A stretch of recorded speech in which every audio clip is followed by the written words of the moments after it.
Boss, sumenya si Mateo na wag magsalita ang kanyang tauhan. Minumuni-muni kasi niyang susunod niyang hakbang. Ngayong nagdesisyon muna siyang magpahinga at magbakasyon sa malayong probinsya. Sawa na si Mateo sa buhay karahasan, kaya nag-uunti-unti na siyang bumaba. At ang susunod na halili sa kanya ay ang kapatid niyang si Lucian. 1 buwan ang binigay na palugit ng kanyang ama na nagtatag sa organisasyon na pinamumunuan niya ngayon. Matagal na itong nagretiro dahil sa katandaan. Pero mahigpit ito sa kanila, lalo't nasa dugo na daw nilang ganitong gawain. Minana pa ito ng ama niya sa Lolo Vicente nila na matagal nang pumanaw. At hindi nito gusto ang kanyang ideya na umalis, unless may magiging matinding dahilan daw siya. Upang makapag-isip-isip, pinagbakasyon muna siya nito. Napili niya sa malayong probinsya, imbis na manatili dito sa syudad. Baka maengkwentro lang sila ng kalaban ng organisasyon. Sa ngayon ay humahalili si Lucian sa pwesto niya. Pero wala pa sa kapatid ang kapangyarihan dahil hindi pa ito apurado ng kanilang ama kahit gustuhin na ni Mateo. Bumaling siya sa kanang kamay niyang si Larkin. Magsalita ka. Malamig na utos niya bago sumimsim ng kape sa tasang kanina pa niya hawak. Si Madam Nikki, nasa labas po. Tumango siya bago umalis sa prenting pagkakaupo niya. Si Nikki ay galing din sa maimpluwensyang pamilya. Ito ang ipinagkasundo ng kanyang ama na magiging asawa niya. Business lang ang nag-uugnay at walang pag-ibig. Ganito ang mundong ginagalawan ni Mateo. I heard na magbabakasyon ka. But why? Ito ang bungad ng dalaga.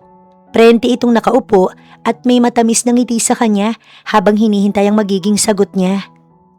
Para makapag-isip. Like what? Makapag-isip na hindi ako pakasalan? Ikaw, tatanggi sa business transaction na ginawa ng ama mo sa pamilya ko? I don't think na... Hindi mo pa siguro alam. Walang emosyong wika niya nang putulin niya ang nagmamataas na dalaga. Si Lucia na ang papalit sa akin. 1 buwan lang ang kailangan kong hintayin. Gusto ni Dad na makapag-isip pa ako. So kapag nasa loob ng 1 buwan na yun, hindi na nagbago isip ko. Asahan mong walang kasal na magaganap. Pinaghirapan mo ang posisyon mo. Tanyag ang organisasyon ninyo't walang nakakatibag. Bakit bigla kang nagbago? Bigla kang nagdalawang isip na ituloy ang ginagawa mo? You're doing great, babe. Hindi naman maiintindihan ni Nikki, kaya hindi na lang siya kumibo pa. Umalis ito sa prenting pagkakaupo at sa hita niya na upo. Then kung hindi mo ko mapapakasalan, let me bear your child. Yun na lang para may mapanghawakan ako't may magandang lahi. Wala akong planong gumawa ng bata na tatawagin kong anak. Hindi yun sumagi sa isipan ko. At hindi ko yun gusto, kahit pamamatay o tumanda akong mag-isa. Nakasimangot na umalis sa hita niya ang dalaga. Pasasaan ba't mahuhumaling ka din sa akin, babe? Confident na wika nito bago nagpaalam na sa kanya. Ingat sa bakasyon. See you next month. And please, call me kasi ayoko mangulila. Hinayaan na lang niyang magpantasya si Nikki. Umalis na ito kaya naman, nagayak na siya ng mga kailangan niya sa 1 buwang bakasyon. Si Edgar lang ang tanging kasama niya sa bakasyon dahil nais niyang maging normal na tao. Ayaw niyang may mga nakabuntot sa kanya na para bang palagi siyang mawawala. Nakarating sila sa probinsya. 1 may edad na lalaki ang tumanggap sa kanila at nagpatuloy sa pinauupahan nitong simpleng bahay kubo. Hindi siya umupa sa iba dahil mas gusto niyang madama ang buhay probinsya. Boss, ayos lang ba dito? Hindi ka maninibago o mahihirapan? Hindi naman kalayuan ng bayan. Pwede naman pong umupa doon o maghotel. Ano pang silbi ng pagpuprobinsya natin kung para lang din namang nasa Manila? Ayoko sa mataong lugar. Mas ayos na to. Hindi ka sanay sa ganito? Ikaw na lang mangupahan sa bayan. Boss, hindi po. Sanay po talaga ako sa ganito. Tumango na lamang siya at nilibot ang kubo. Sakto lang ang laki, pero ang banyo ay nasa labas. Maliit ang singil dahil 1 lang daw ang banyo na wala namang problema sa kanya. As long as related lang din sa matandang gagamit. Ayon naman dito, may 2 lang naman daw itong anak. Dumito ka muna. Susuriin ko lang ang banyo at pabibilihin kita ng mga kailangan para sa kalinisan nito. Bilin niya kay Edgar na tumango naman sa kanyang sinabi. Lumabas siya ng kubo. Dingding naman ang harang ng CR pero kurtina lang ang pinto. Wala naman siyang inarte. Pero iniisip niya lang din kapag may bigla na lang pumasok. Inakala niyang walang tao sa CR sa ganitong oras. Kaya hinawi niyang kurtinang nagsisilbing pinto. Pero bigla na lang tumambad sa kanya ang dalagang magtataas pa lang sana ng short. May umiihi pala na hindi niya namalayan. Wala kasing umiimik o gumagawa man lang ng ingay. "Mamboboso! Itay!" Malakas na sigaw ni Liwayway bago itinaas ang short niya. Pasalamat siya't nauna niyang itaas ang panty niya, pero kahit pa, mamboboso pa rin ang lalaki. "Misunderstanding lang. I didn't." Pinutol niya ito at tinuro. "Hoy, wag mo kong ma-English na mamboboso ka. Sinadya mo kong silipan." Lumabas si Liwayway at agad na kinuha ang arinola na puno ng ihi. Sa gabi kasi hindi siya lumalabas pa, kaya naman nag-aarinola na lang siya. Ibinuhos niya ito sa lalaking estranghero nang walang pagdadalawang isip bago mayabang na nagsalita. "Ayan, bagay sa'yo dahil mamboboso ka." "Sus, Liwayway, anong ginawa mo sa bisita?" Halos manlumo ang ama niya nang lapitan siya nito.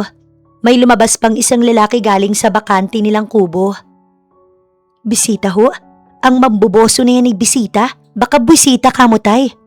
Paano ba naman ay... Natigilan siya nang magsalita ang lalaki na binuhusan niya ng kanyang ihi. "Hindi mo ba alam na kaya kong ipasunog ang buong baryo?" Naputol ito nang magsalita ang kasama nito. "Boss, kalma lang." Napangiwi pa ito nang maamoy ang mapanghi niyang ibinuhos sa binata. "Humingi ka ng tawad ngayon din. Dalian mong bata ka. Nakakahiya ang ginawa mo." Utos ng ama ni Liwayway. "Hindi mo alam kung sino ko at hindi mo alam kung gaano karami ang babaeng nagkakandara pa sa akin." "Baka kasi lampas sila." Inirapan niya ito.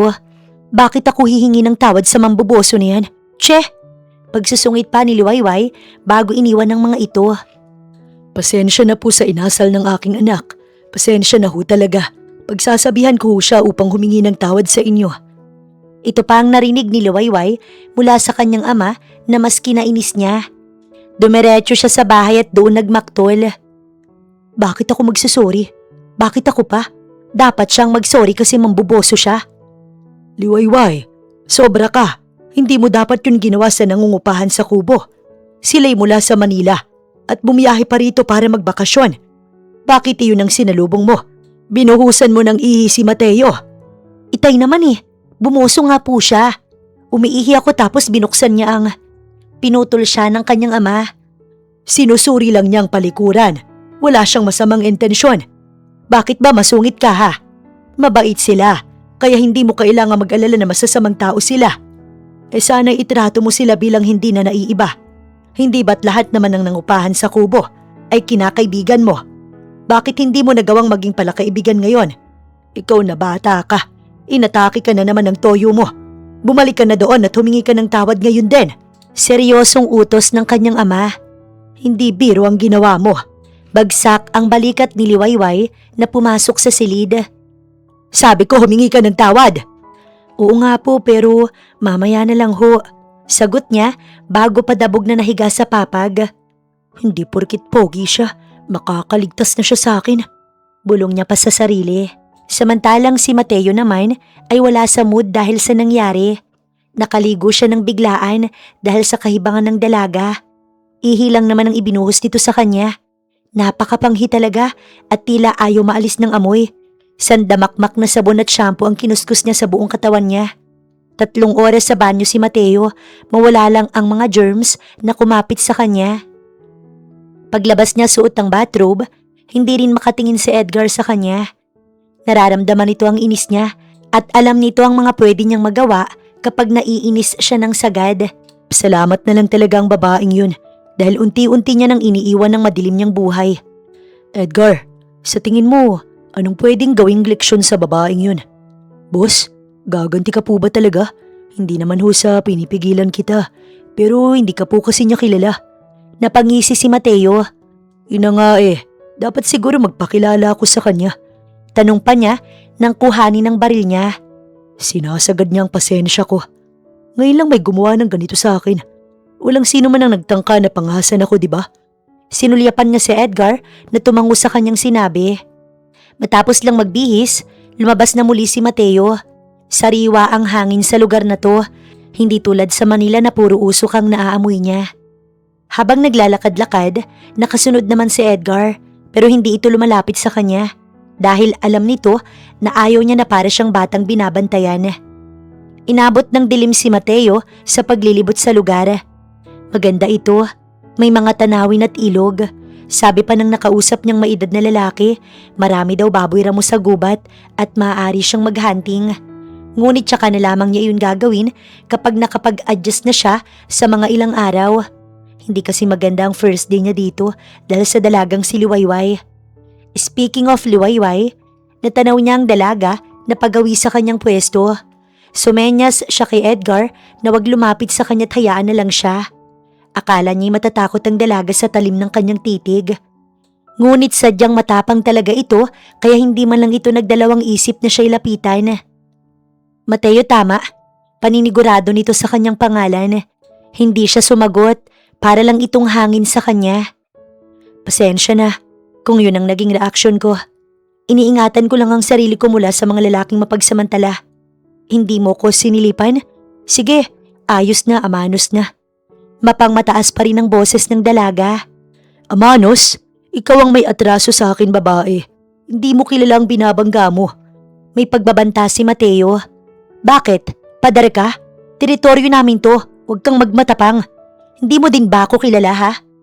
Tila nag-aamok ito kahit nakababaing tao. Pumapatol ako sa lalaki. Huwag mo kong subukan. In what way? Sige nga, patulan mo nga ako. Babae ka lang. Huwag kang magmatigas sa akin. Aba, ayaw mo sa sorry ko? Sige, bahala ka basta ako nag-sorry na ako. Iparating mo yan kay Itay. Baka mapalo pa ako pag ibang sinumbong mo.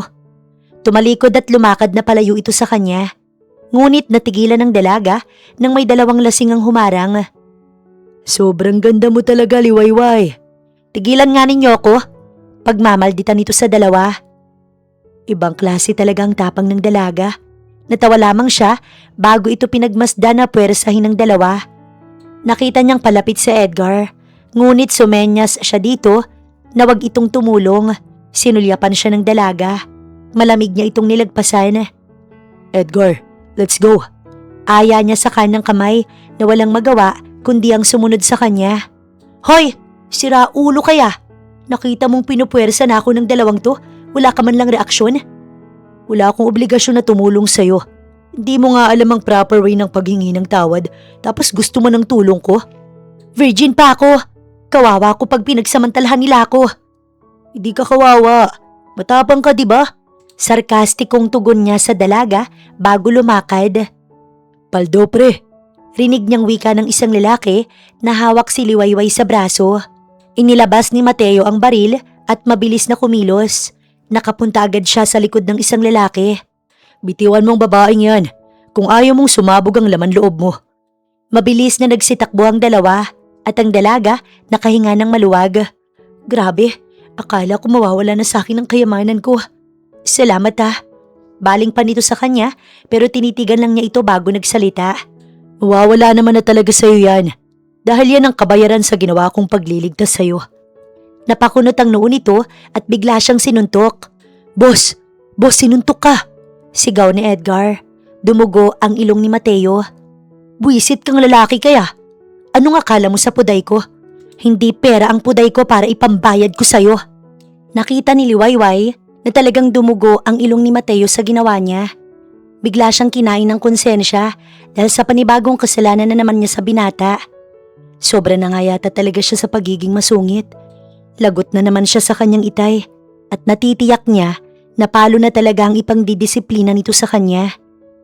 Pasensya na, sorry na, pwede bang sa atin na lang to? Sana hindi mo ko isumbong kay Itay. Sawang-sawa na ako sa sermon niya. Ikaw naman kasi, bakit sa dami ng pwedeng hilingin, puday ko pa? Hindi ka naman gumagamit ng bawal na gamot, di ba? Pabirong tanong niya pa sa binata. Edgar, sagad na ako. Makikilala na talaga ako ng babaeng to. Wika nito sa kasama habang nagpipigil ng ekspresyon. Ikaw na babae. Pinutol niya ito. Hep, sige na tama na. Baka mag-away ulit tayo Ganito na lang. Bilang tumulong ka sa akin kahit na napilitan ka, ipapasyal kita bukas na bukas. Oo, totoo na to. Ako mismo ang sasama sa'yo para makalibot ka sa lugar namin. Gusto mo manghuli tayo ng baboy ramo? Sagot kita, marami akong alam na. Ito naman ang pumutol sa kanya. How about maging alalay kita for 1 month while I'm staying here? Ikaw ang magiging alalay ko sa pagluluto, sa paglalaba at sa iba pang pwedeng mga gawin. Ginawa mo pa akong katulong? Galing mo rin no? Madiskarte akong babae. Nagtatrabaho ako sa palayan at kahit sa anong trabahong panlalaki. Sanay na ako sa hirap pero hindi ako magiging alila sa sarili kong teritoryo. Matibay na paninindigan ni Liwayway. Hindi porket Liwayway ang pangalan niya, mahinhin na rin siya. Sino ba nagsabing libre? Lumambot ang kanyang ekspresyon. Oh, babayaran mo ko? 5,000 a week. Is that enough? Nanlaki ang mata ni Liwayway. Madali naman akong kausap. Ikaw naman, hindi mo naman sinabi agad. Sana hindi na ako nagsalita ng kung ano-ano. Para pa akong timang, pabitin ka kasi. Sige sir, start na ba ako ngayon? Luto ko ng panggabihan ninyo. Hello, gusto kong kainin ngayon Nakangisi ito habang siya'y sinusuri. Let's go. Anyaya nito bago umigting ang panga. Parang iba tingin mo sir Sir, kung magiging good boy ka magiging kasundo mo ko. Pero kapag naging siraulo ka, dedo ka sa akin. Pagbabanta ni Liwayway na inirapan na lang nito at nauna nang lumakad. Si Edgar na kasama nito ay nakabuntot na sa binata.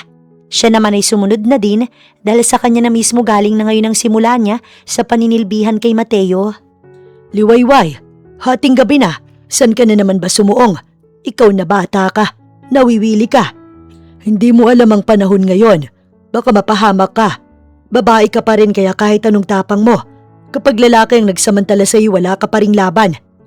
Tay, kalma lang. Itay, may trabaho na ako ng 1 buwan. Si Mateo, ayos na kami, nakausap ko na.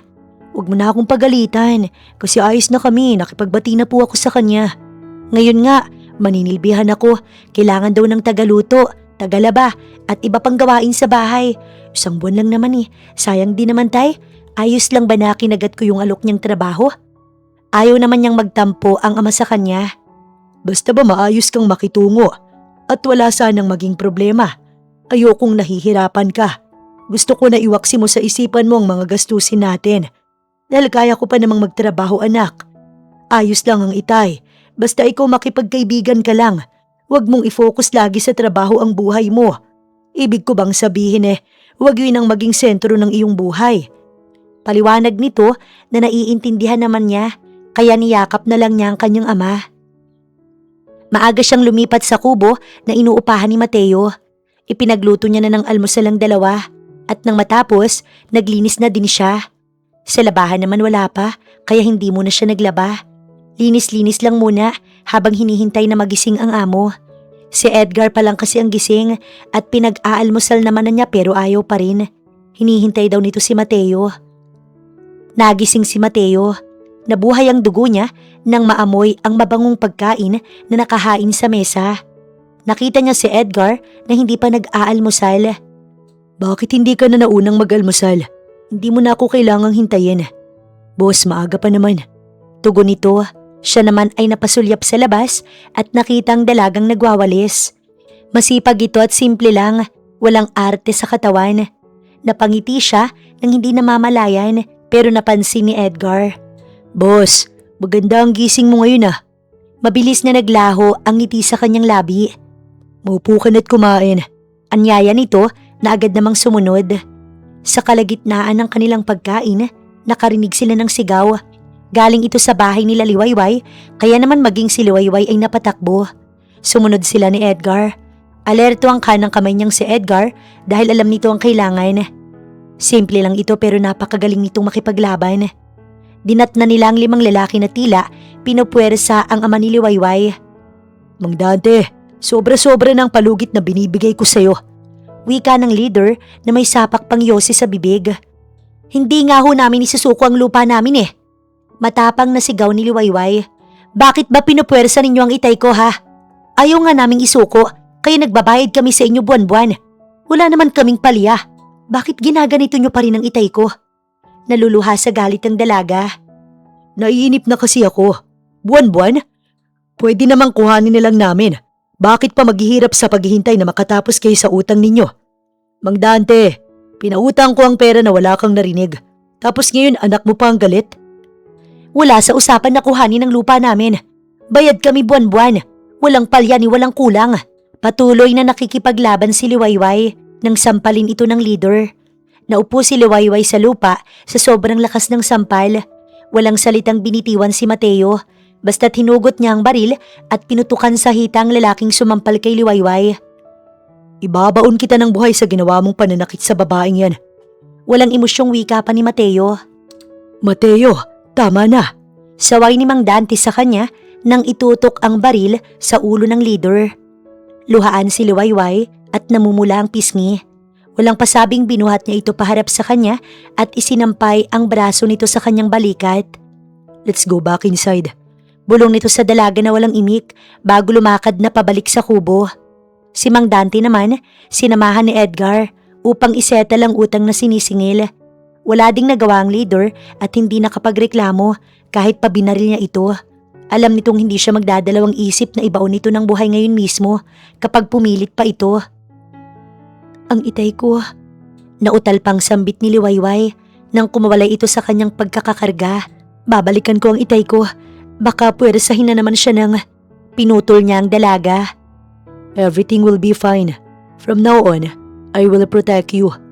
Wala nang sino man ang maaaring manakit sa iyo, Liwayway, at sa mga taong mahal mo. Lilisanin nila ng maaga ang mundo kapag ginalaw ka pa ulit nila ng isang hibla ng buhok mo. Mark my words, Liwayway. Ito ang pangako ni Mateo sa dalaga. Hinaplos niya ang pisngi nito at hindi pa rin kumakalma ang kalooban ni Mateo. Gusto niyang balikan ang gumawa nito kay Liwayway at ibaon sila ng buhay. All of them, matitikman nila ang galit ni Mateo. Bakit may baril ka?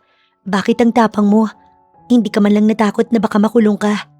Pag nangyari yun, hindi mapapatawad ni Itay ang sarili niya.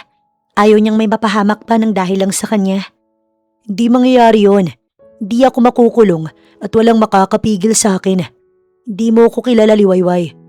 Hindi mo kilala ang totoo kong pagkatao. At mas magandang wala ka ng alam. Gusto kong alisin mo sa isipan mo ang takot simula sa araw na to. As long as I'm here, no one can hurt you. Maging si Mang Dante. Let me handle this. Mahinahong paliwanag niya habang sapo ang baba ng dalaga. Lumambot talaga siya nang makita niyang umiyak si Liwayway. Nawala ang pagiging tigre niya sa dalaga. Ayaw niyang umiiyak ito. Marahil yun ang dahilan kaya siya naging malambot. Ngunit alam pa rin naman ni Mateo ang tanging ipinunta niya dito sa probinsya. Isang buwan lang siya dito at alam niya yun. Hindi siya pwedeng mabaon sa lugar na to dahil nasa Manila ang kanyang buhay. Doon ang buhay niya at doon siya nasanay. Sa'yo naman kami may magiging utang niyan. Nakakahiya na. Taga ibang lugar pa kami may atraso. Sa isang buwan na pamamalagi mo rito, hindi ka namin mababayaran agad. No need. Malamig niyang tugon. Pahinga ka lang muna dito. Lalabas lang ako para alamin ang naging usapan. Biling pa ni Mateo bago iwan ang dalaga sa silid niya at dumiretso kila Edgar at Mang Dante. Boss, lumapit agad si Edgar. Settled na. Hindi na sila babalik dito para manggulo sa mag-ama. Si Mang Dante, nais ka daw makausap. Tumango siya bago lumapit sa ama ni Liwayway. Mang Dante, nais mo daw akong makausap. Siya nang bumasag sa katahimikan at prenting na upo. Bakit mo ginawa yon? Hindi mo kailangang bayaran ng utang namin. Hindi birong halaga ang 100,000. Mateo, alam kong unang kita ko pa lang sa'yo, isa kang mabait na tao. Pero abusado kami sa paraang ginawa mo. Ba't ho naging abusado? Kung ako naman ang namilit, iwaksi mo na sa isipan ng bagay na ginawa ko. Ayoko lang din na magulo ang pagbabakasyon ko dito. Sana ho'y maunawaan nyo din. Pero ang 100,000, hindi ko kayang bayaran ng 1 buwan lang. Hindi naman ho ako naniningil. May maibibigay ba ako? Yung kaya ko lang kahit papaano para makabawi man lang ako sa'yo. Oo nga pala, si Liwayway, huwag mo na siyang sahuran sa paninilbihan niya. Batid kong iyon din ang sasabihin niya. At ang upa sa kubo, ibabalik ko na sa'yo. Dumukot ng pera si Mang Dante pero pinigilan niya ito. Lambanog. Nais ko ng lambanog. Sapat na yun bilang kabayaran. Ito lang ang naisip niyang hingin kasi wala naman talaga siyang nais na kapalit. Napakasimple ng hiling mo. Humiling ka pa't ibibigay ko. Ipapahuli rin kita ng baboy ramo upang matikman mo yun na talaga namang malasa. Tumango na lamang siya dahil alam niyang iyon ang way ni Mang Dante para kahit paano mawala ang hiya nito. Boss, hindi ko akalain na lalambot ka kay Liwayway. Matagal na ako sa'yo at ang rules mo hindi pa nabakli ni minsan. Ayon sa'yo mismo, hindi ka sumasali sa hindi mo naman gulo o problema. Pero kanina, pagsampal kay Liwayway, ikaw mismong bumali sa rules mo. Mahina lamang ang boses ni Edgar. Boss, hindi mo naman siya gusto, di ba? Dapat ba sumagot ako sa mga tanong mo? Malamig na tanong niya kay Edgar. Napaiwas ng tingin si Edgar. Napaismik siya bago sumagot. Wala naman akong gusto sa kanya. Hindi ko lang nais na makita siyang lumuluhat nahihirapan. Mas gusto ko yung pagsusungit niya. Sa bagay, si Ma'am Nikki na po palang pakakasalan niyo. Speaking of Nikki, tawag na ito ng tawag pero wala siyang planong sumagot sa dalaga. Ayaw niyang mawala sa mood kapag nalaman nito ang kanyang lokasyon dahil tsak na mangungulit lamang ito at mag-iinarte pag nasundan siya nito. Nagising si Liwayway mula sa mahimbing na pagkakatulog. Ilang oras din pala siyang nakatulog sa silid ni Mateo pero wala pa ang binata. Napakunot ang noo niya nang marinig ang ingay sa kanilang bahay. Dali-dali siyang lumipat sa katabing kubo at dinatnan na nagkakatuwaan ng ama niya at si Edgar. Si Mateo'y tahimik lang na nakaupo habang umiinom din naman. Si Edgar lang ang madaldal at ang ama niyang halatang lasing naman na. Napabuntong hininga si Liwayway. Ayaw niyang basagin ang trip ng kanyang ama. Kasi ngayon lang ito naging masaya ng ganito. Ngayon na lang ulit sa tinagal-tagal ng panahon. Matagal na kasi itong hindi nagiinom pero dahil may mga kasama, napasubo na rin siguro. Napansin niya ang pamumula ni Mateo. Ilang oras pa, bagsak na ang ama niya pati ang madaldal na si Edgar. Si Mateo na lang ang natirang matibay pero lasing na din naman. Lambanog ba naman ang tinira? Hindi talaga sila uubra sa lambanog. Nilapitan niya ang binata at inalalayan. Pauwi na kasi ito. Hatid na kita. Napangiti ito sa kanya. Pinagmasdan ang mukha niya. Napako ito ng tingin sa kanyang labi. Ang ganda mo. Mula sa lasing na boses at namumulang mukha nito. Nanlaki ang mata niya nang bigla siya nitong halikan. Sinipa ni Liwayway si Mateo. Ngunit dahil lasing ito, agad itong tumumba habang dinadaing ang kanyang nasipa. Nagulat lang din naman kasi siya kaya niya nagawa yun. Ninakawan kasi siya nito ng halik. Ito ang unang halik ni Liwayway mula sa lalaking hindi pa niya kilala. Inalalayan din naman niya ito agad. Sorry na, nabigla lang naman ako. Ikaw naman kasi ba't mo ginawa yun? I don't know. Napasandal ito sa kanya. I can't walk properly. Pasensya na, mabigat ako, Liwayway. Sambit pa nito habang amoy na amoy niya ang hininga nitong amoy alak. Napangiwi siya dahil hindi naman siya pala inom at mas lalong hindi rin siya nagiinom. Dinala niya ito sa kubo at pinahiga na sa silid upang makapagpahinga na rin. Napangiti siya dahil para itong maamong tuta na sunod lang ng sunod sa kanyang sinasabi. Bakit ba kasi hindi ka nagtira ng pang-uwi mo? Sa susunod, kung magkasiyahan ulit kayo, palagi mong tirahan ng sarili mo para nakakauwi ka. Paano kapag walang mag-aasikaso sa'yo? Salamat ka, nandito ako. Oo nga, buti nandyan ka. Salamat kasi nandyan ka. Please, don't leave me. Mas gusto ko na nandyan ka. Sambit pa nito na ikinatango naman niya. Bakit sinabi mo mas mabuting wala akong alam kung sino ka? Masama ka bang tao? Iba ba ang pinapakita mo sa amin sa totoong ikaw? Bumabagabag ito sa isipan ni Liwayway. Curious ka sa kung sino ko? Pag nalaman mo at ni Mang Dante, baka hindi na ninyo ko tanggapin. Nakatitig sa kanya si Mateo. Hindi ako normal na tao. Bakit? Abnormal ka ba? Gustong mamiloso po ni Liwayway para mawala ang tensyon sa pagitan nila ni Mateo. Halimaw ako at nasisiguro kong hindi mo matatanggap ang side kong yun. So stop being curious. At bakit mo naman ako hinalikan? Iniba niya ang usapan. Gusto mo ba ako? Hahalikan mo lang ang isang babae kapag gusto mo siya. Pangangaral niya sa binatang mukhang walang alam sa meaning ng halik. Dahil ang ganda mo. Lasing lang ako pero alam ko pa rin ang ginagawa ko. Paliwanag pa ni Mateo sa kanya bago hinawakan ng kamay niya. Ibang-iba ka sa mga babaeng nakasalamuha ko na. Bukod tangi ka, Liwayway, at labis mong nakukuha ang atensyon ko. Umaamin ba sa kanyang binata? Bumilis ang tibok ng kanyang puso.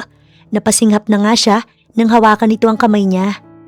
Magpahinga ka na rin at kalimutan ang nangyaring gulo kanina. Hinaplos pa nito ang buhok niya na nakaharang sa magandang mukha niya. At huwag ka na ulit iiyak pa sa harap ko dahil nawawala ako sa sarili ko kapag nakikita kang nahihirapan. Itinabi siya ni Mateo pero wala naman itong ginawa ni hindi rin ito malikot. Nakatulog naman ng mahimbing si Liwayway at nagising lang nang masilayan ng araw ang mukha niya. Napabalikwas siya ng bangon nang siya'y magmulat. Wala na si Mateo sa tabi niya.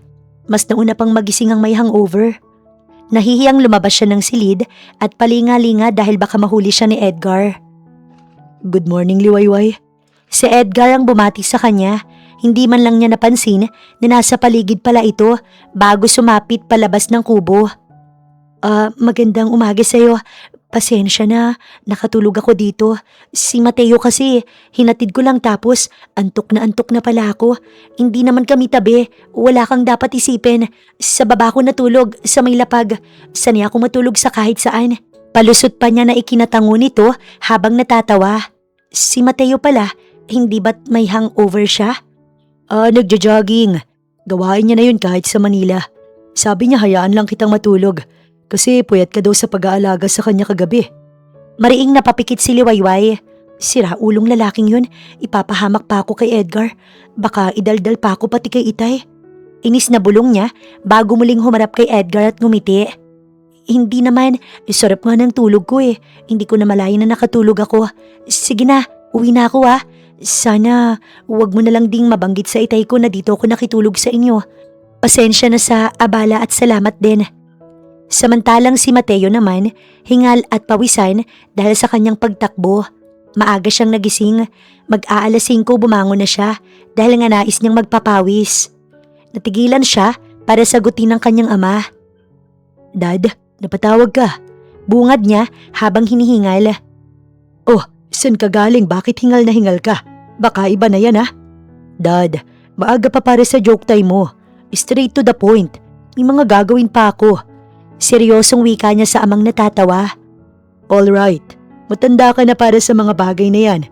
Si Nikki, nais ko lang ipaalam na binigay ko sa kanya ang lokasyon mo. Gusto ka daw bisitahin, kaya pinagbigyan ko na lang para hindi na mangulit. Ikaw nang bahala sa magiging asawa mo. Businessman ang dahilan, itrato mo pa rin ng maayos si Nikki. Bakit mo ibinigay, Dad? Paano ko makakapag-isip sa bakasyon ko kung mangungulit siya sa akin? Pakiusapan mo na lang na wag mangulit at mag-inarte. Dad, kailan ako nakiusap? Sabihin mo nga, di ko ginawa yun. Inis na ibinaba ni Mateo ang tawag at bumalik na sa kubo. Nawala na kasi siya sa mood. Pagbalik niya, wala na ang dalaga. Kaya agad niya itong tinanong kay Edgar. Nasaan na siya? Boss, umuwi na po. Hiyang-hiya. Mas nauna ka pa daw nagising.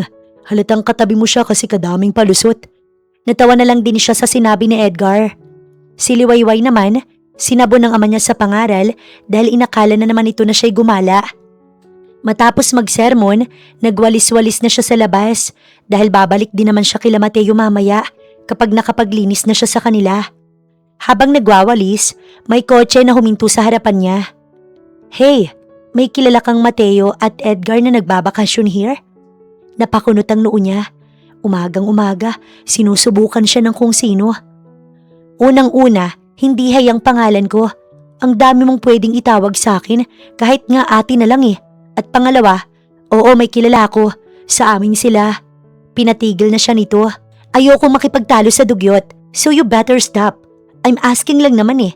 Hindi ko kasalanan if na-offend ka sa tinawag ko. Anong gamit mong sabunte? Bakit ang linis ng tingin mo sa sarili mo? Inis na tanong ni Liwayway at tinalikuran ito at itinuloy na lang ang pagwawalis niya. Inis si Liwayway sa babaeng naghanap kay Mateo. Akala naman ito ay kung sino na. Sobrang aga para painitin ang kanyang ulo. Pwede naman kasing magtanong ng maayos, bakit kailangan may insulto at lait pang kasama? Iba na talaga pag may pera. Ito ang nasa isip ng dalaga habang ginagayak ang sarili para magtungo naman sa pinagsisilbihan niyang si Mateo. Tay, Alis na ho ako.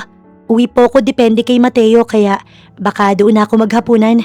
Paalam niya sa ama na abala naman sa ginagawa nitong lambat. Balak daw kasi nitong mangisda mamaya para may maulam naman na sariwa. Magandang umaga. Natigilan siya nang makita ang babaeng ng insulto sa kanya kanina. At talaga palang dito ang punta nito. Si Edgar ay nasa gilid lang nakamasid. Si Mateo naman kaharap ang dalagang si Nikki. Bakit nagtiis ka dito? Mateo, hindi ka kung sino lang. Baka nakakalimot ka. At nga pala, umirap ito at inis na sinulyapan siya. Sino ba ang babaeng yan? Inaway niya ako kanina. Hindi naman kami close pero kung makasagot sa akin, akala mo hindi yun ang unang beses namin na mag-meet. At isa pa, tinatanong ko lang naman siya. Pagak na natawa si Nikki habang naiinis pa rin sa kanya. Naiinis pala to eh. Hindi man ito inalam na mas inis siya. Gusto niyang isubasubang maarting dalaga. Bakit kasi kailangan mong samahan ng pang-iinsulto? At isa pa, hindi ako kung sino lang. May pangalan ako. O kaya naman tawagin ako sa maayos na paraan. Nandito ka sa teritoryo namin kaya umayos kang impokrita ka. Isusumbong mo pa ako kay Mateo, kilala na nila ako. Paktay. Narinig niyang wika ni Edgar habang nakatingin sa amo nito. Excuse me lang bakit ang tapang mo? Mateo, ano mo ba to ha? Don't tell me, babae mo ang isang to. Hindi kita mapapatawad. Sasabihin ko agad to sa magulang ko at sa daddy mo. Maktol ni Nikki kay Mateo kaya naman napakunot ang noo ni Liwayway.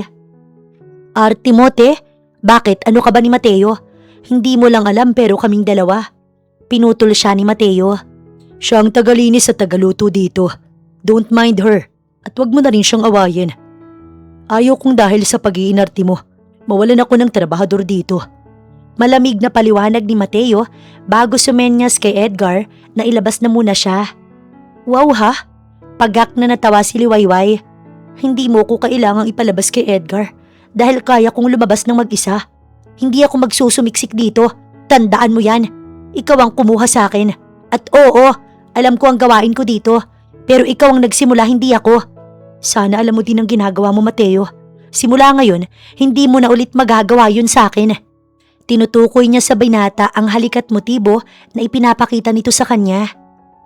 Ikaw palang maarte dito eh. Bakit ba ginaganyan mo mapapangasawa ko? Isa ka lang naman palang katulong. Itigil mo ang pagtawag sa asawa ko sa pangalan niya. Matuto kang gumalang. Mariing napapikit si Liwayway. So may karelasyon pala ito? May karelasyon na pala ito? Bakit nilalandi pa siya nito kung may karelasyon naman na pala? Grabe ang kirot at galit sa puso ni Liwayway sa mga oras na to. Nasaktan siya at napahiya. Yun ang nararamdaman niya ngayon. Pagsabihan mo ang mapapangasawa mo, natantanan ang ginagawa niya. Ikadena mo para hindi na makapanglandi pa sa iba. Malamig niyang wika kay Nikki bago mabilis na lumabas.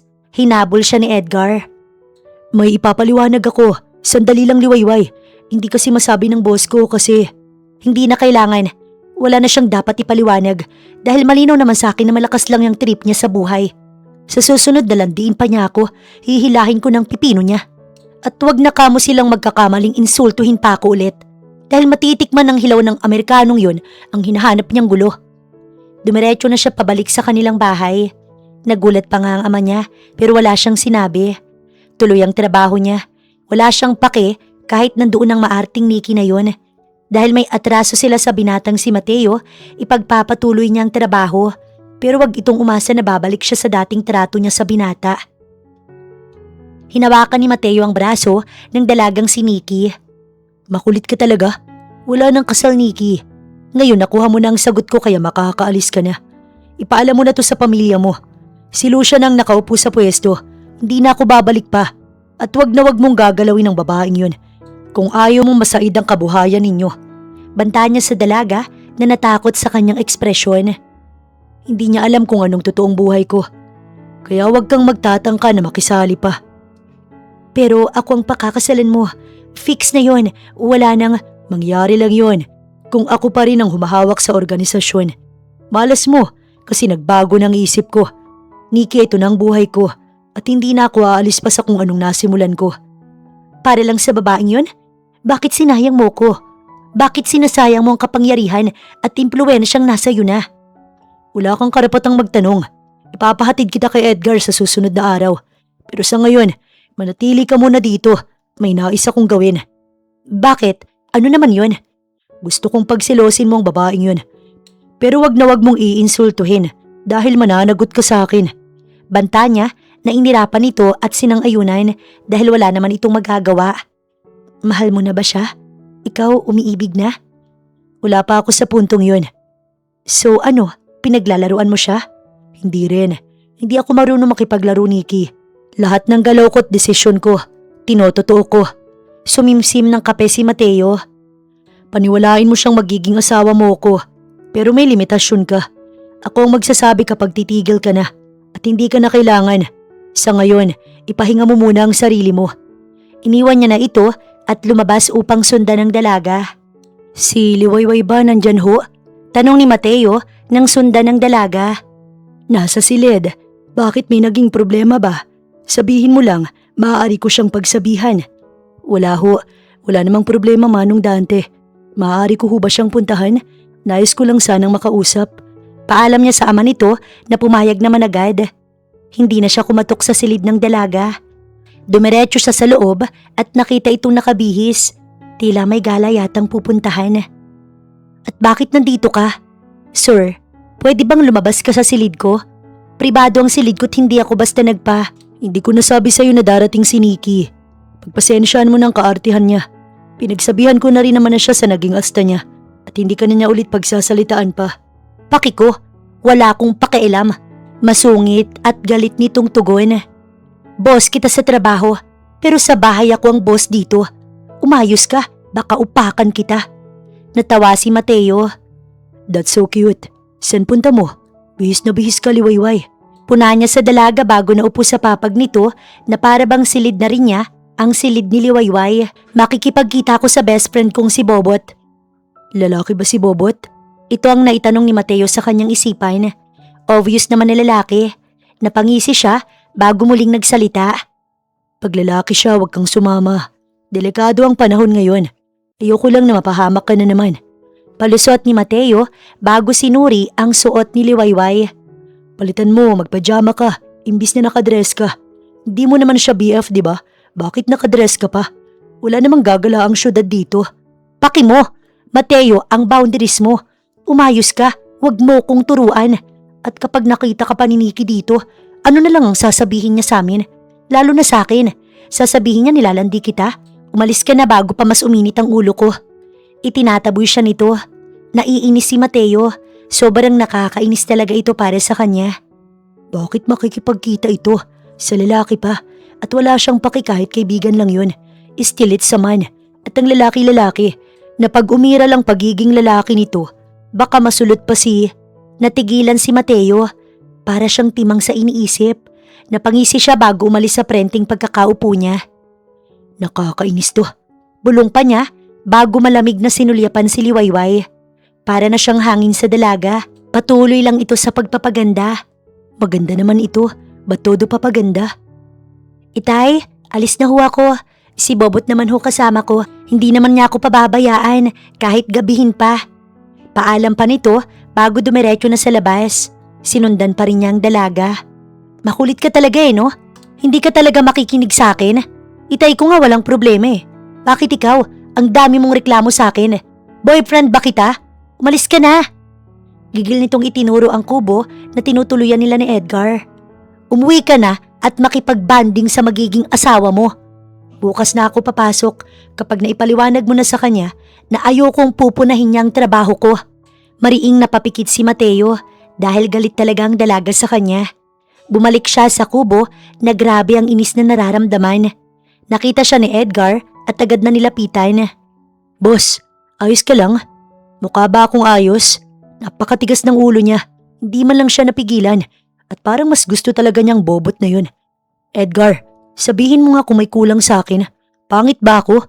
Mabaho ba ako? Hindi ba ako nakakaakit? Boss? Nautal pa sa gulat si Edgar dahil sa pagiging out of character niya. Bakit mas gusto niya sa Bobot na yun, imbis na magpapigil sa akin? Edgar, sabihin mo nga kung anong dahilan.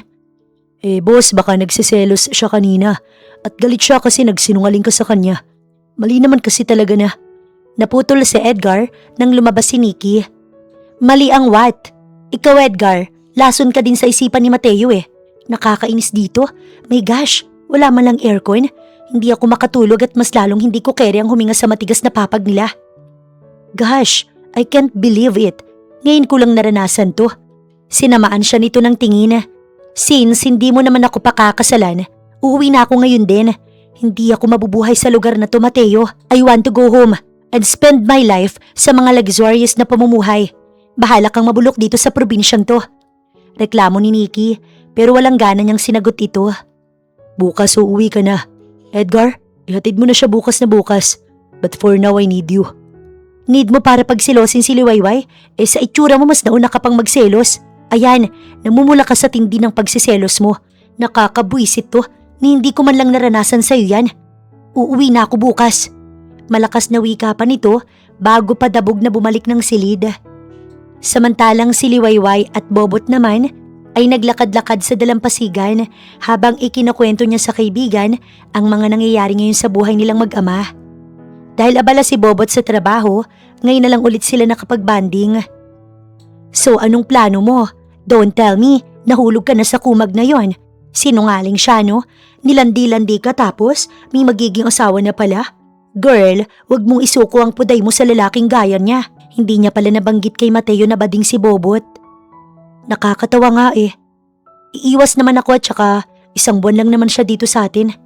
Mawawala rin siya at mawawala na rin tong buwisit na pakiramdam na to. Liwayway. Malamig ang boses ni Mateo nang bigkasin nito ang kanyang pangalan. Sinundan ba siya nito? At kasama pa talaga nito si Nikki. Nakakapit ang dalaga sa braso ni Mateo habang may matamis na ngiti sa labi. Bakit hindi na lang kaya double date, di ba? Masaya yun. Wala naman sigurong problema. And pasensya ka na sa mga asal ko ha. Hindi na mauulit. Let's be friend, Liwayway. So double date? Mas nilawakan ni Liwayway ang ngiti niya. Oo ba? Siniko siya ni Bobot at bumulong. Te, sampal ka sa akin mamaya pag uwi mo. Ginawa mo pa akong jowa, parehas tayong babae. Pakiusap. Ito ang nasambit niya at pumayag naman si Bobot sa kabaliwan niya. Napakuyom ang kamao ni Mateo habang nakatitig sa dalawa na humaharot sa harapan nila. This is really a bad idea. Imbis kasi na mapagselos si Liwayway ay siya ang kinakain ng selos sa mga oras na ito. Hinawakan ni Nikki ang kamay niya at umakto na kanyang kasintahan. Babe, you should try this. Masarap ang food dito ha. Puri pa nito bago siya sinubuan na tinanggap naman niya. Si Liwayway nakita niyang napairap sa kanya. Nakaramdam siya ng saya pero umakto pa ring normal. Thanks. Yes, masarap nga. Ikaw ba Liwayway? Hindi mo gusto ang pagkain? Baling niya sa dalaga. Gustong gusto ko talaga ang pagkain. Sinubuan nito si Bobot kaya naman napahigpit ang kapit niya sa tinidor. Ayoko nagugutom ka. Wika pa nito sa sinabi nitong kaibigan lang daw. Pasensya na nakaistorbo pa yata kami. Gusto kasi namin ni Bobot. Solo date sana pero nakakahiya naman kay Nikki na nakikipagayos kung tatanggi ako. Bobot, matagal mo na bang nililigawan si Liwayway? Hindi niya maiwasang itanong. Matagal na kaming magkaibigan at matagal ko na siyang gusto. Ngayon lang ako nagkalakas loob. Mula sa baritono nitong boses. Ikaw ba? Balita ako ikakasal ka na sa kasintahan mo. Congrats pala. Bati pa nito na ikinatango naman niya. Yes, malapit na. Makabalik lang sa Manila. I-ready na ang. Natigilan si Nikki nang magsalita si Liwayway. Pasensya na, mag-CR lang ako. Paalam nito bago dire-diretsong umalis. Hindi man lang siya tinapunan ng tingin ni Liwayway. Nakaramdam na si Mateo na may iba sa kilos ni Liwayway. Kaya naman agad siyang nagpalusot na may tatawagan upang hindi maghinala ang dalawa. Sinundan niya ang dalaga. Pero tama siya na hindi nga CR ang tuloy nito, kundi lumabas ito ng restaurant. Napangisi siya bago inayos ang sarili. Maang-maangan niya itong hinarap. Hindi dito ang CR. Malamig niyang wika, pero sinamaan lang siya nito ng tingin at lumakad muli. So aalis ka na ba?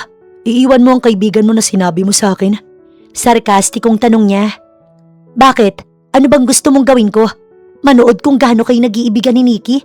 Kahit pahinalikan mo ko at pinakitaan ng motibo? Hindi ko kasi maintindihan eh. Nakakatawa na nakakainis lang talaga. Paano mo nagawang harapin si Nikki matapos mo kong landiin? Ganyan ka ba talaga? Pakitang tao ka? Ito ba yung sinasabi mo na hindi ko na kailangang malaman? Oo, iba ka nga. Grabe ka naman pala talaga. Sinungaling. Hinapit niya ang bewang ng dalaga. Nagsiselos ka? Sabihin mo kung nagsiselos ka. Gusto kong marinig sa mismong harapan ko sa mukha ko. Sabihin mong, Hindi. Hindi naman ako magsiselos. Si Bobot ang gusto ko. Naiinis lang ako na kailangan mo pang paglaruan ng damdamin namin para lang makuha ang gusto mo. Para bang sinampal si Mateo sa sinabi ni Liwayway. Pwedeng tigilan mo na ako. Oras na hindi ka pa tumigil. Mapipilitan akong idamay ang trabaho ko sa'yo. Aalis ako't wala akong pake kahit may utang na loob kami sa'yo. Hindi kasama sa utang na loob ang paglaruan mo ko. Maging ang maarting babae na yon. sabihin mo sa lalaking yun, tumigil na siya sa panliligaw sa'yo. Seryosong utos ni Mateo sa dalaga at hinawakan ito sa kamay. Sundin mo na lang ako para hindi na madamay ang bobot na yun. At ngayon nagbabanta ka? Manigas ka? Hindi mo ko makukuha sa ganyan mo. Ako ang magdedesisyon kung sinong lalaking sasamahan at gagawin kong nobyo. Ikaw, umakto kang normal at tigilan ang pangaakit sa akin o paglande dahil ikakasal ka na. Hindi mo ko naiintindihan. Bakit hindi mo ko hayaang Hayaang paglaruan? Iniwan na siya nito at bumalik na sa loob. Siya naman ay sumunod din. Ang tingin sa kanya ni Nikki ay natatawa dahil alam nito na sinundan niya ang dalaga. Bobot, uwi na tayo. Aya ni Liwayway sa kaibigan niyang bading na walang paki sa drama at tensyon. Basta ito, nakatuon lang sa pagkain. Ha? Ngayon na?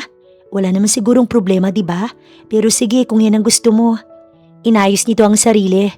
Pre, una na kami Salamat sa… Pinutol ito ni Mateo. Maiwan ka, Liwayway. Mauna ka na, Bobot. Ako nang bahala kay Liwayway. Malamig na wika ni Mateo na hindi talaga niya lalong nagustuhan. Nikki, pagsabihan mo nga mapapangasawa mo. Napipikon na ako Hindi ko siya boss pag wala ako sa trabaho at mas lalong hindi niya hawak ang buhay ko. Hindi ba siya naman ang gusto mo? Ang pag-agawan ka? Malandi ka Nakangisi si Nikki. Dapat nga masaya ka. Patutsada pa nito kaya mas lalong uminit ang kanyang ulo. Nikki, enough. Let's go, Liwayway. Lumapit sa kanya si Mateo at hinawakan ng kamay niya. Imbis na si Nikki ang ayain. Hindi, bitiwan mo ko. Bakit? Ano ba talagang pinapalabas mo, Nikki? Unang kita pa lang natin, iba ka na talagang manalita sa akin Iniinsulto mo ko at ngayon pinapalabas mo na kasalanan ko lahat to? Hindi ba? Yun naman talaga, di ba? You are not innocent, Liwayway. So wag ako ang linlangin mo. Babae din ako at alam kong namamagitan sa inyo ni Mateo. Gusto mo siya, hindi mo lang magawang sabihin dahil dumating ako. Hulog na hulog ka na siguro sa mapapangasawa ko, no? Luhaan at matalim ang titig niya kay Mateo. Wala na siyang lakas magpaliwanag. Hinarap niya si Mateo at nagwika. Ikaw ang pumasok sa buhay ko. Ikaw ang lumapit sa akin at ikaw na nga ako na poprotektahan mo ko. Sana sinabi mo na may mapapangasawa ka na pala. Para nalagyan ko ng boundaries ang damdamin ko. Mariing napapikit si Mateo. Hindi niya mailabas ang galit niya kay Nikki ngayon dahil nasa public place sila. Umalis na si Liwayway at si Bobot na natiling nakatayo at nakatitig sa kanya. Ngayon lang siya nasaktan ng ganito. Ngayon ko lang siya nakitang lumuha ng dahil sa isang lalaki. At ikaw naman, dinuro nito si Nikki. Nag-iba ang boses nito't naging bading. Buisit kang bruhilda ka. Sabunutan kita dyan Akala mo kung sino ka kung makapagsalita? Excuse me lang Hindi chararat at chachalandi ang best friend ko. At oo, bading ako. Babae din like you. Pero mas maganda lang ako sa'yo. Leche. Bakla ang Bobot na yun? Ito ang naitanong ni Mateo sa isipan. Malakas siyang natawa. Bading pala siya. Bebot pala siya talaga. Ibang klase din ang babaeng yun magsinungaling. Halos makapatay na ako sa selos. Bading naman palang pinagseselosan ko. Now I know. Naiiling si Mateo. Oh, and then, buwisit na bading yun? Mas maganda daw siya. Ang kapal ng face niya. Mas maganda ako sa kanya kahit maligo pa siya ng 10,000 beses. Let's go home. Wala ka nang kailangang gawin. I know what to do now. So bukas na bukas makakauwi ka na. At para lang sa kaalaman mo, Nikki, ang nasabi mo sa kanya, hindi ko gusto ang mga sinabi mo. Ngunit pagbibigyan kita. Bukas, ayoko makita pang pagmumukha mo sa lugar na to. Naiintindihan mo naman siguro ko, di ba? Uuwi naman na talaga ako. Kinakawawa lang naman ako dito. Asahan mong makakarating to sa daddy mo. Oo, nag-quit ka na sa kasal. Pero ang disrespect na tinamo ko dito, ipagbibigay alam ko sa ama mo't kay Lucian. Si Lucian naman talagang bet ko eh. Napilitan lang din naman ako sa'yo. Umismik pa ito bago dumiretso na palabas na may inis na ekspresyon. Si Lucian? Natawa si Mateo habang nasa likod ng dalaga. He's not into girls. Si Lucian ang kapatid kong kapangyarihan at negosyo na katuon. Hindi pa ako ang worst. Mas matindi ang isang yun. Nikki, kung inaakala mong makukuha mo ang kapatid ko, mag-isip-isip ka. Hindi siya magdadalawang isip na ilibing ka ng buhay. Take this as a warning. Para naman mabuhay ka pa ng matagal sa mundong to. Ingat ka sa pag-iinarte mo. Baka hindi ka niya matansya. Bigla ka nalang lumutang kung saan. Seryoso si Mateo. Iba si Lucian. Wala itong konsensya. Mas matindi pa sa kanya. At mas lalong hindi ito mahilig sa babae. Lumaki sila sa organisasyon kaya sinubok na sila ng panahon. Sanay na sila sa madugong buhay. Pero siya lang ang namumukod tangi na lumihis at magsimula ulit. Pakiramdam kasi ni Mateo, kahit anong galit niya at kahit anong yaman niya, napakalaki pa rin ang kulang. Until magdesisyon siyang magbakasyon dito at makilala ang masungit na si Liwayway. Liwayway ang pangalan pero masiga pa sa kanya. Ngayon lang siya nakaramdam ng kakontentuhan sa buhay. Malaki ang naidulot ng pagbabakasyon niya dito. Nakilala niyang babaeng magpaparamdam sa kanya na normal lang maghangad ng simpleng buhay. Pag-uwi, dumiretso sila sa bahay ni Mang Dante. Nakita niya si Liwayway na abala sa paglilinis. Hindi man lang siya nito pinansin. Si Mang Dante lang ng ama nito ang bumati sa kanya at wala itong alam sa namamagitan sa kanila ng anak nito. Mang Dante, may lambanog ka pa ba? Dahilan ni Mateo para hindi maghinala si Manong Dante sa kanya. Oo naman, gusto mo pa ba? Nasarapan ka, sige. Si Edgar ay ayain mo upang magsalo-salo ulit sa lambanog. Abala ho siya eh. Ikaw at ako na lang ho. Malakas naman ho akong uminom. Matagal akong malasing. Pinagmamalaki pa niya habang ang tingin pasulyap-sulyap kay Liwayway. Itay, napapasobra na ho ang inom. Ayoko ho na lagi na lang. Ibigay niyo na lang ho sa kanilang alak at sila na lang ang mag-inom. Wika ni Liwayway sa ama bago siya inirapan. Pwedeng wag mo nang ayain ng itay ko? Liwayway, ba't naman sinusungitan mo na naman si Mateo? Hayaan mo na siya. Baling ni Manong Dante sa kanya. Dumating siyang naiinis. Hindi ko alam ang nangyari sa gala nila ni Bobot. Siguro nainis kay Bobot kasi puro boylet ang hanap nun. Dito ka muna. Kukuha lang ako ng lambanog sa kumpari ko. Paalam pa nito bago iniwan na sila ni Liwayway. Umalis ka na nga dito, pwede ba? Alis na. Galit na dinuro siya ng dalaga. Pinahihirapan mo ang buhay ko. Sana tahimik ako ngayon kung hindi ka dumating. Sana hindi ako mamumulat sa buhay na gusto ko kung hindi kita nakilala. Pag-amin niya bago ito nilapitan. Hindi ko siya pakakasalan. Gusto ko lang na magselos ka, Liwayway. Hindi ko nobya o karelasyon si Nikki. Walang namamagitan sa amin. Pero totoong na ipagkasundo kami na ikasal. Hindi lang ako pumayag dahil isa lang ang babaeng nais kong pakasalan. Nakatitig si Mateo sa dalaga na nakaawang ang labit hindi makapagsalita. Unang kita ko pa lang sa'yo. Alam kong problema ka na sa akin. Problema ng damdamin ko. Bakasyon lang naman ang purpose ko dito. At upang makapag-isip-isip. But the moment I saw you, may iba eh. Alam kong dito na ako mababaon dahil sa'yo. Natawa si Mateo. Hindi ako ordinaryong lalaki. Ayoko malaman mong malala ang buhay na meron ako. Kasi alam kong matatakot ka. Ngunit lahat ng yun, handa akong iwan makasama ka lang. Sana tanggapin mo ang pag-ibig ko. Labis ako nagsiselos na kasama mo si Bobot. Hindi ko alam ang gagawin ko. Para akong sinasaksak kapag itinataboy mo ko. Hindi rin ako makahinga kapag iniisip kong malabo mo akong magustuhan. Hinaplos ni Mateo ang mukha ni Liwayway. Madumi ang trabaho ko. Bata pa lang ako. Dugo na ang nakikita ko. Ngunit kahit anong kapangyarihan o salapi, ang laki ng kulang na nararamdaman ko, Liwayway. At ikaw lang ang nakapagparamdam nito sa akin. Liwayway, you complete me. Hindi makapaniwala si Liwayway na ang lalaking bakasyonista lang sa lugar nila umiibig na pala sa kanya. Iniibig rin naman niya ito, kaya ganoon na lang ang galit niya nang malamang may ibang babae na pala sa buhay nito. Pero ngayon nalinawan na siya.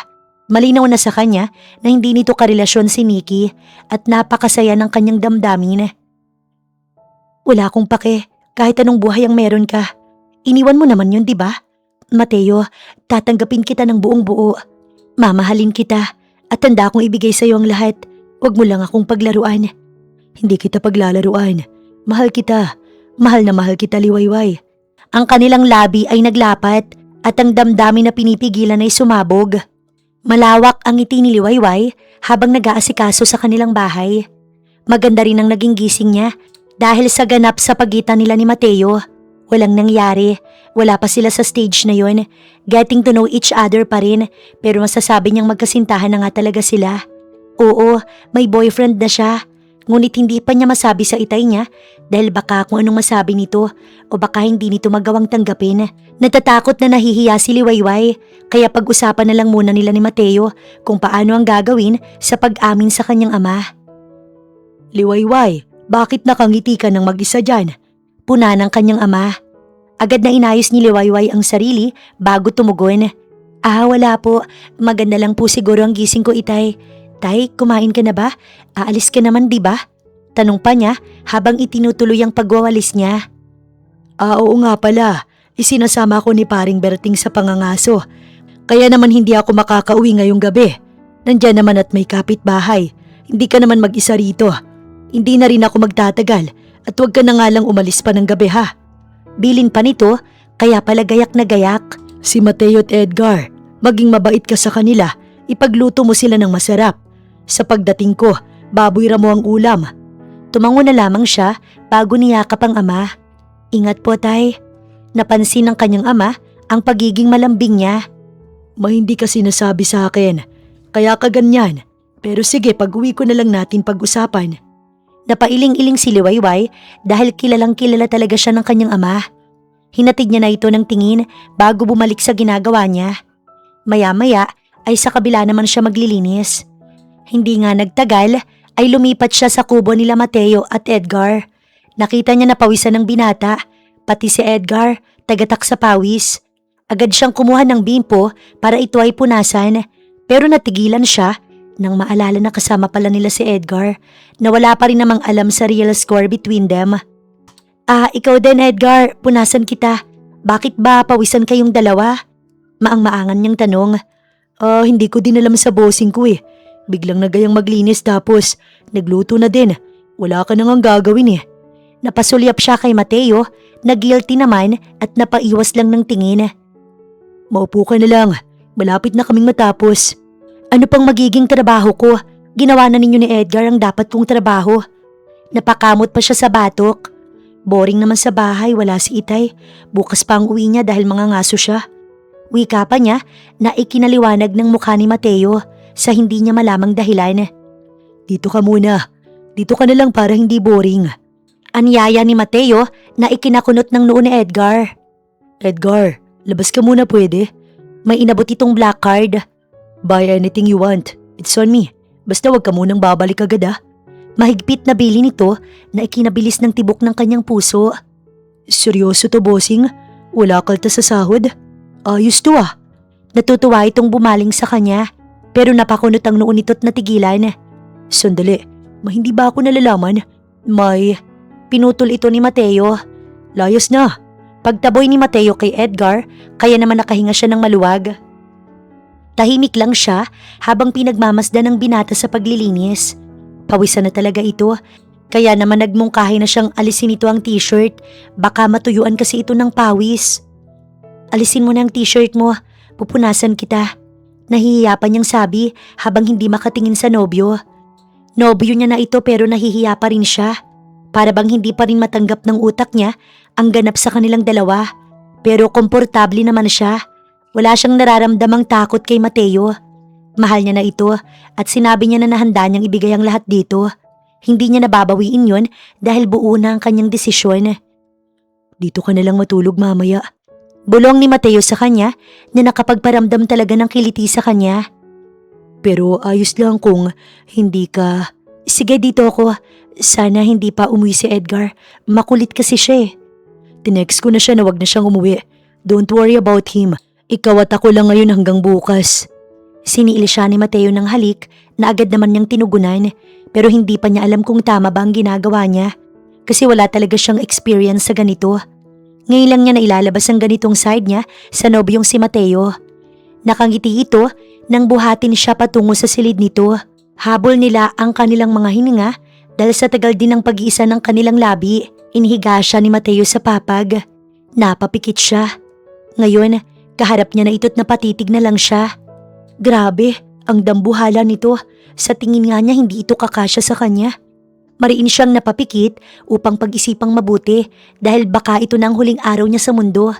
It's fine. It will fit. So you don't have to worry. Sabihin mo kung hindi pa natin to dapat gawin. Hindi ako magrereklamo. Ikaw ang may karapatan at sa'yo ang permiso bago ako gumalaw. Wika pa nito bago siya hinagkan sa noo. Mahal kita, Liwayway. Dagdag pa ni Mateo na ikinangiti naman niya at tinugon ng mabilis na halik sa pisngi bilang pagsang-ayon.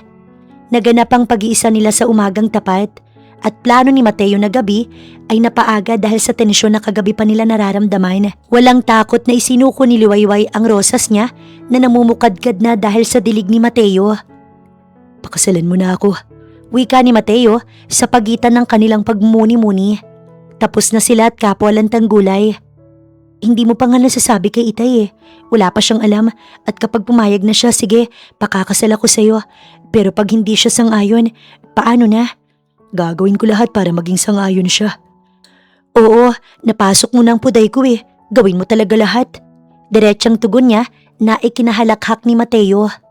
Sa wakas, nakabalik din. Napainat si Edgar nang maupo ito at napasulyap sa kanila. Oh, matagal na ako ah. Ngayon pwede mo na bang ikwento sa akin ang namamagitan sa inyo ni bossing ko? Mapanukso ang tingin at pagkakasabi nito sa kanya na tinawanan lang ni Liwayway. Imbestigador ka? Mauuna mo pang malaman imbis na si Itay ang mauna. Malalaman mo din naman pero si Mateo nang bahala sa'yo. Depensa at paliwanag niya para sa maduming iniisip nito na totoo naman din. Sus, bakit tayo mo pang sabihin sa akin, Liwayway? Maunawaan ko naman, tsaka alam ko naman na grabe ang selos mo kay Nikki. Pansin ko na una pa lang, walang ililihim sa akin, pero iba pa rin pag kinukumpirma ninyo. Edgar, manahimik ka at huwag mong kulitin si Liwayway.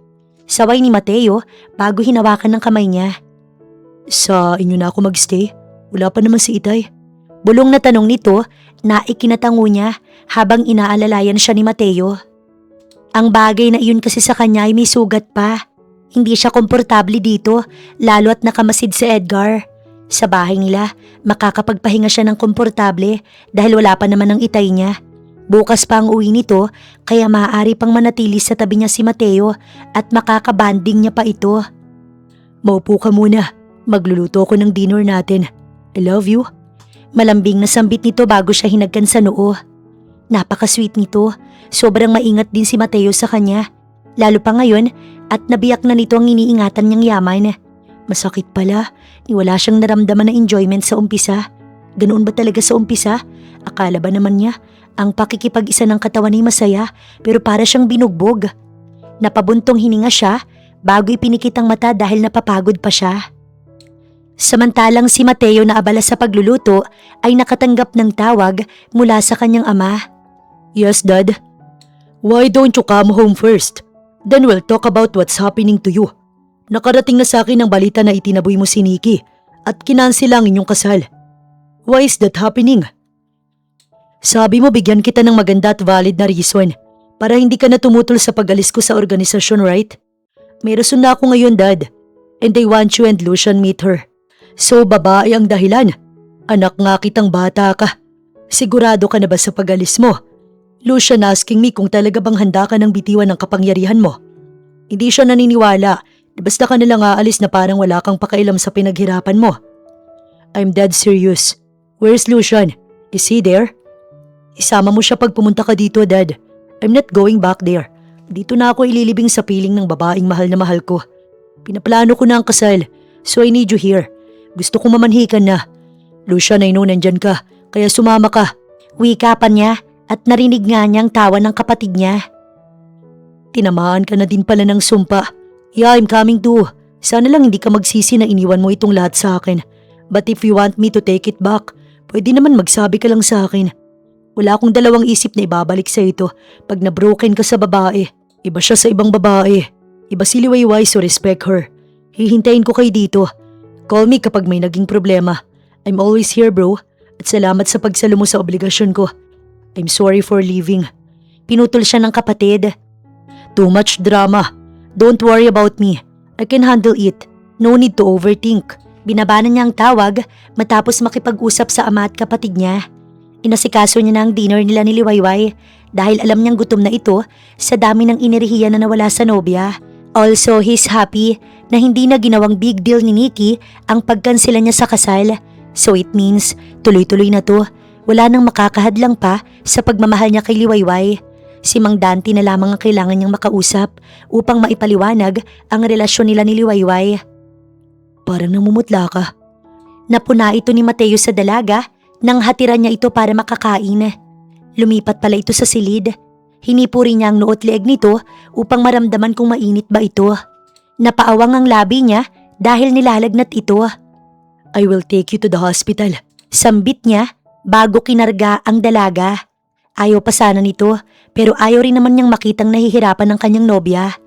Hindi niya na isinama si Edgar para may madatnan si Mang Dante pag uwi nito bukas ng umaga. Sa hospital na muna sila mag-overnight para masigurado na magiging maayos si Liwayway.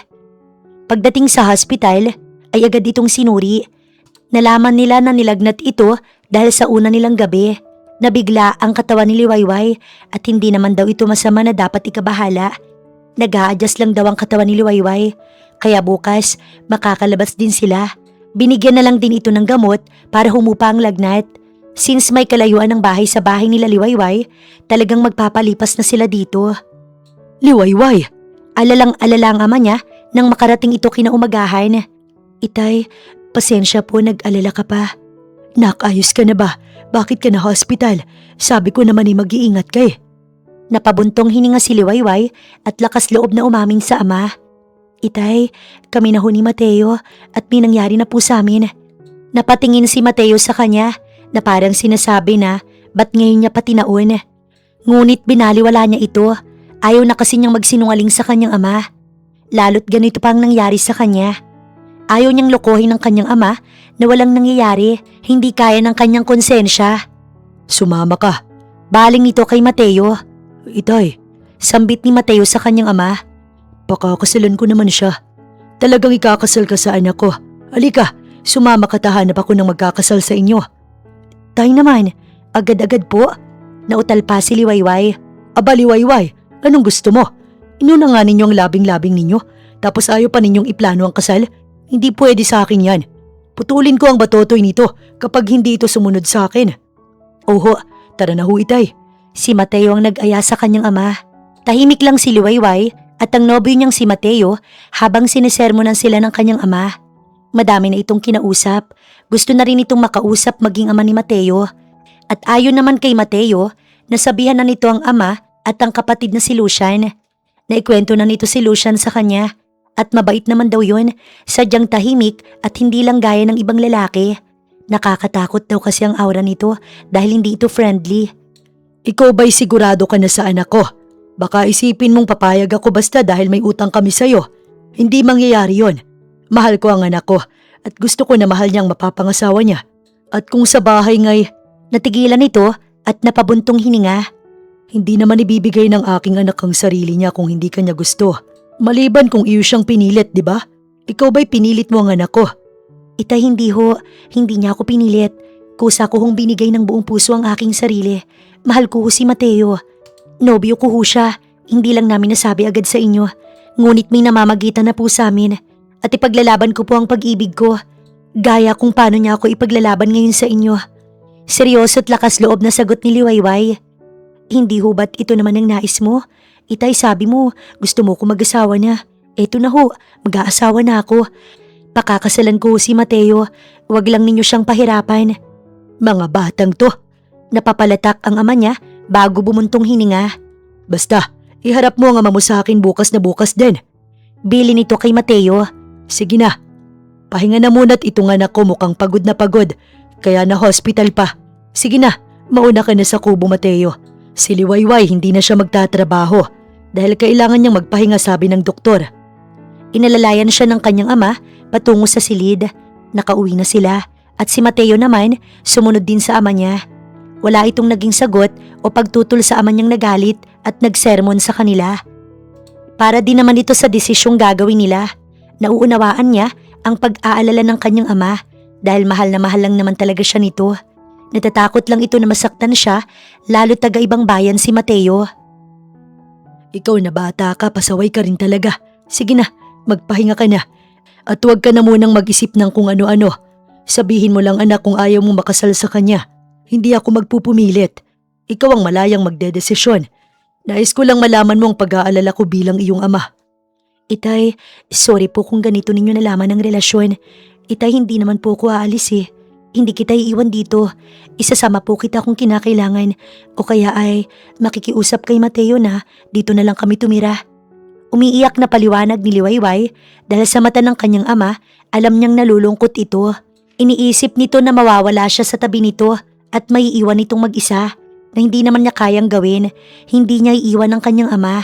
Paniguradong maiintindihan siya ni Mateo at papayag ito na dumito na lang muna sila. Bakit mo naman hihilingin yun sa mapapangasawa mo? Hindi ikaw ang masusunod kung saan kayo maninirahan. Siya ang lalaki, kaya naman siya ang magdedesisyon. Siya ang magdadala sa pamilya. Nauunawaan mo ba? Ikaw bilang taga Manila, siya ay magiging taga ibang bayan na din. Iiwan mo naman talaga ang magulang mo at alam kong mangyayari to. Hindi ko lang inaasahan na sobrang layo pala ng tadhana mo anak ko. Ngunit masaya ako. At alam ko na maging ina mo, masaya na nahanap mo na o dumating na ang lalaking makakasama mo, makakaramay, magmamahal at mag-aalaga sa iyo habang buhay. Naway ito na yun anak, naway siya na ang panghabang buhay mo at biyayaan sana kayo ng maraming anak upang maging masaya ang inyong pamilya at pagsasama. Mas lalong napaiyak si Liwayway pero niyakap lang siya ng kanyang ama upang pakalmahin ang nararamdaman niyang lungkot at pangungulila ngayon pa lamang. Wala pa nga, hindi pa siya ikinakasal at hindi pa sila lumilipat ni Mateo pero ang nararamdaman niya para bang hindi niya na makikita ang mahal niyang ama. Nakapagpahinga naman na si Liwayway.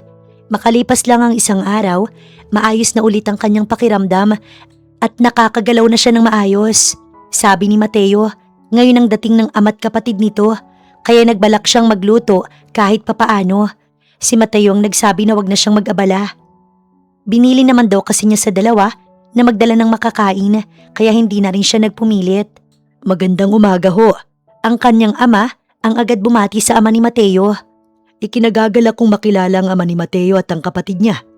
Sinulyapan pa nito si Lucian na nasa isang gilid lamang at tumango naman ito sa ama niya. Ako din naman ay masaya. Ngayon ay nandito ko para itong anak ko maayos ang pagpapakasal. Hindi ko yun naisip sa ilang taon na paghihikayat ko sa kanya na makipag-date. Ito kasing si Mateo, nakafocus lang sa trabaho. Pero ngayon nabago ang pananaw. Nakakatuwa naman ho, diba? Ngayon may aasahan na akong apo at may magiging manugang na din.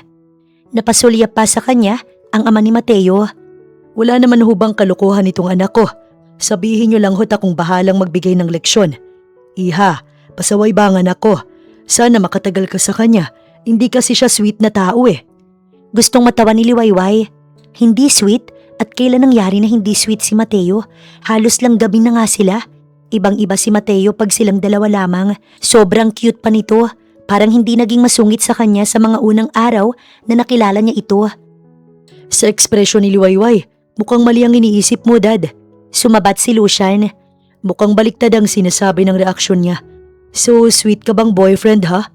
Baling nito sa kapatid na ikinatawa ni Liwayway habang si Mateo napatingin ng masama kay Lucian. Sabihin mo na, wala namang nakakahiya. Mapapangasawa mo naman si Liwayway. Shut up. Oo, sweet siya.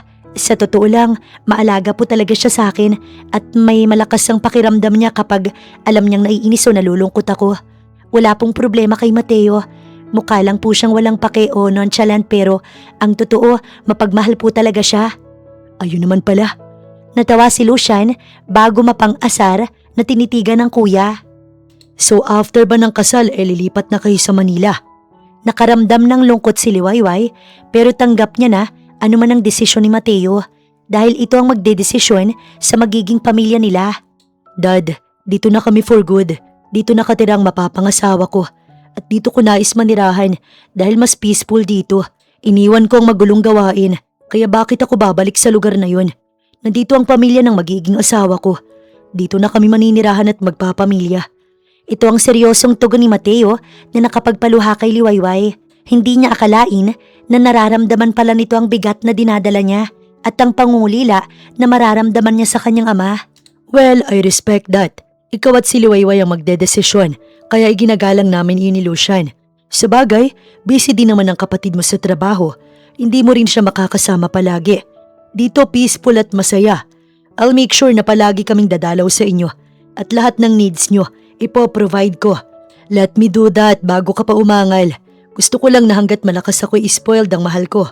Balae, ikaw din huwag kang mahiyang magsabi sa akin kung mayroon akong maitutulong. Napangiti si Liwayway habang umaagos ang luha. Pinahid naman ito ni Mateo at hinawakan ng kamay niya. Masaya silang nagsalo-salo sa dalang pagkain ni Lucian. Hindi na rin naman daw makakapag-stay ang dalawa dahil may kailangan pang asikasuhin sa Manila. Pero babalik ang mga ito sa susunod na linggo. Ihahanda pa kasi nila ang kasal. Magpapasa pa sila ni Mateo ng requirements na kailangan. Masaya at walang bigat na nararamdaman si Liwayway. Labis din ang pasasalamat niya sa kanyang mapapangasawa na pinili nitong hindi sila lumayo. Ang ama niya, maaliwalas talaga ang mukha nito ngayon at nawala ang lungkot. Finally, magiging kampante na si Liwayway na magiging maayos ang lahat. At kung may problema man na dumating, talaga namang makakaya nilang lagpasan. Ikinasal sila dito sa probinsya at buong baryo ay nakadalo. Hindi mawala ang kaibigan niyang si Bobot na nangunguna sa pinakamasaya dahil ikinasal na siya. Sa ngayon, ito pa lang ang simula ng talagang pagsasama nila at pagkilala sa isa't isa. Pero alam naman nila na maganda ang patutunguhan nito, na masaya ang pagbuo nila ng pamilya na matatawag nilang kanila. At anuman ang buhay ni Mateo noon, buong puso niya itong tinanggap. Malaki ang pasalamat niya na para sa kanya. Nagbago si Mateo at pinili ang matuwid na landas.